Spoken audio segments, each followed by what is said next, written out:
subscribe ya.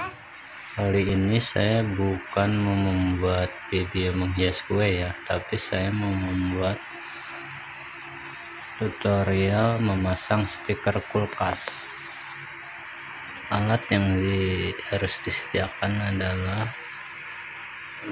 satu cutter buat potong-potong stikernya ya, dua scrub buat meratakan,